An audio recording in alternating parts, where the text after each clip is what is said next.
Une autre sous-question sur la manifestation anti-mesures sanitaires d'hier. Il y avait quand même très peu de gens qui portaient le masque. On sait que c'est à l'extérieur, mais avez-vous des craintes face à peut-être justement que ça devienne un événement de super propagateur, ou est-ce que l'impact là, sur la situation épidémiologique?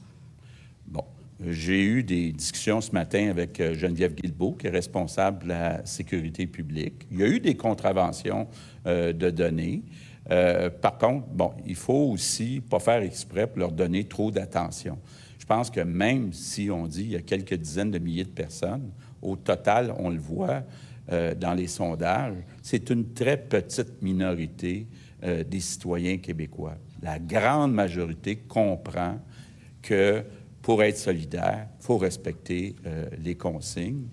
Et si c'est nécessaire, mais effectivement, on pourra être plus sévère s'il y en a d'autres manifestations, mais on ne veut pas faire exprès pour créer un incident. Il y en a certains que c'est ça qu'ils veulent. Prochaine question, la presse canadienne. Oui, ma collègue l'a mentionné, vous ne présentez rien de nouveau aujourd'hui. Vous évoquez la pandémie, mais ça fait quand même plus d'1 an qu'on est en crise. Alors pourquoi avoir convoqué cette rencontre maintenant? Bien, je pense que c'est important de dire qu'on est au bout de la capacité de payer des Québécois. Donc, quand on a des enveloppes sectorielles, on a une enveloppe au central, on est ouvert à partager cette enveloppe-là d'une façon différente de l'offre originale, mais la capacité de payer est atteinte.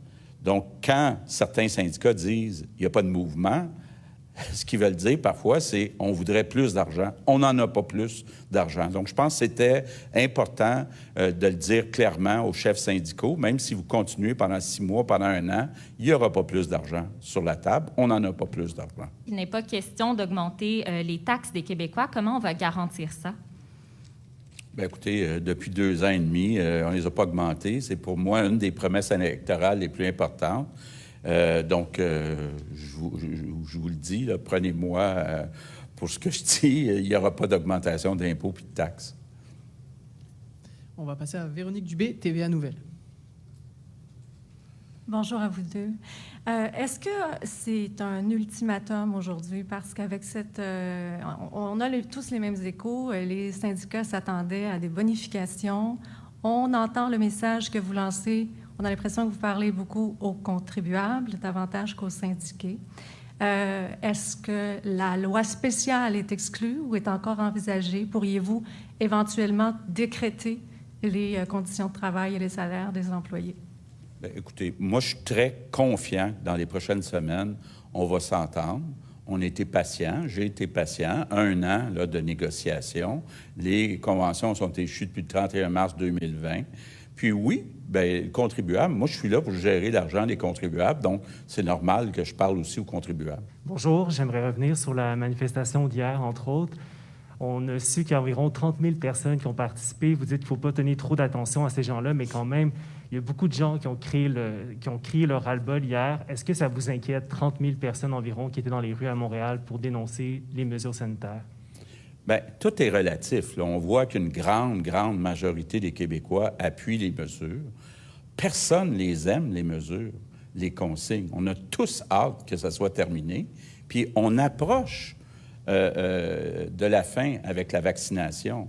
Il y a 1 an, on n'avait pas de vaccin disponible.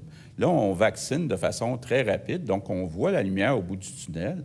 Je pense que ça serait malheureux que dans les derniers 1000, là, des personnes ne fassent pas attention. Puis encore une fois, on se protège nous-mêmes, on protège les autres aussi. Puis c'est important là, de le faire. Je peux comprendre qu'il y a une petite minorité qui n'y croit pas, mais cette minorité-là ne peut pas aller infecter ou prendre des risques d'infecter d'autres personnes.